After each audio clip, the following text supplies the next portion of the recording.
The weather reports say it was snowing that Christmas Eve, with the cold wave sending a white Christmas down to the very fringes of the South. The newspapers say so too. And the passengers who boarded at Chicago say it was snowing, that the only lights that they saw for miles that night were the stars above the clouds, or occasional lights of a distant plane.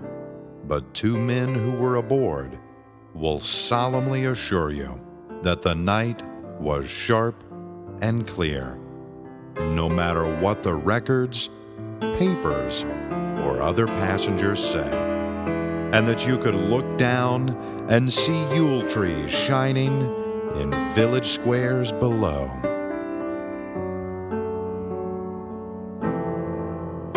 The airliner was flying south above scudding clouds, and the miles between Chicago and Miami dropping behind 4 to the minute. In the cabin of the big DC-4, most of the passengers were noisily gay, for it was holiday time, and soon they would be celebrating Christmas.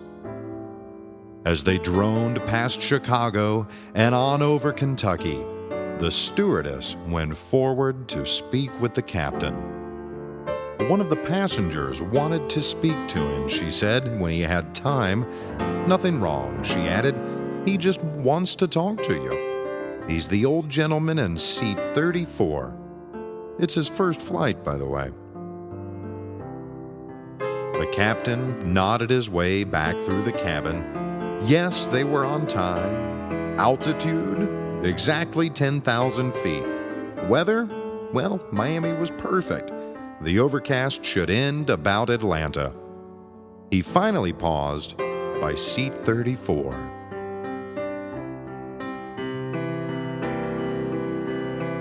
"Everything all right, sir?" he asked. A head lifted from the pillow. White hair topped a face lined by many years. "What? Oh, you must be the skipper." "Sure, son. Everything's all right. It's just that my eyes, well, they're not what they used to be. I thought maybe you could tell me more about a place in Tennessee."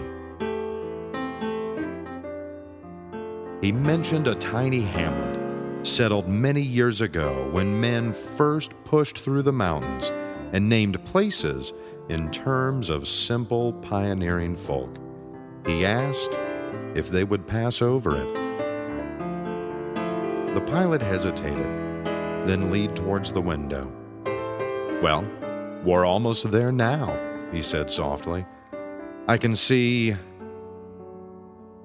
And he went on to describe the twinkling lights below in little towns of the Great Smokies, the rising hills, and the mountains jutting into the sky.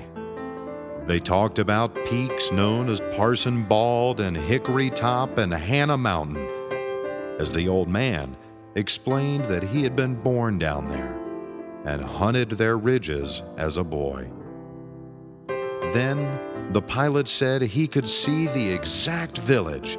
He knew it well. And though there weren't many lights, they were shining bright and clear tonight, with tints of red and green.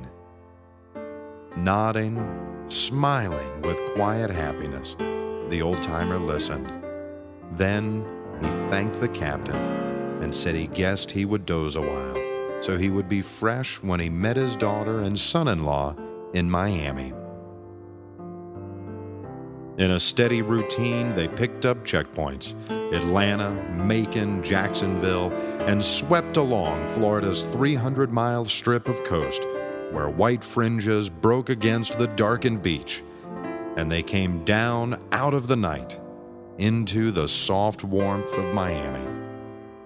The passengers vanished in a flurry of greetings, and the two pilots hurried to finish their flight reports and head toward home. "Tell me one thing," the co-pilot said as they walked out to their cars in the parking lot.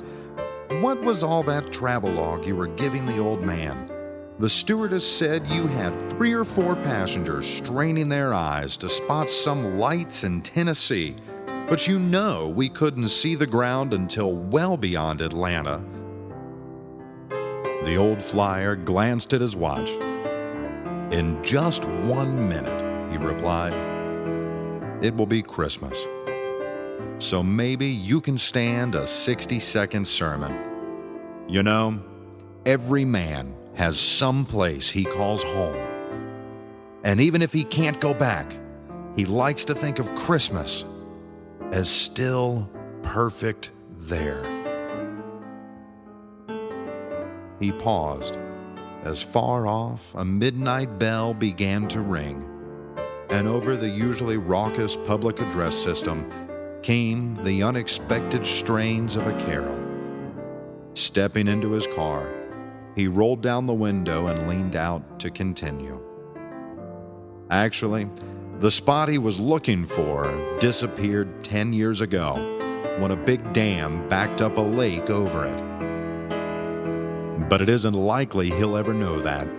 You see, he was stone blind. So oh well. Merry Christmas to you.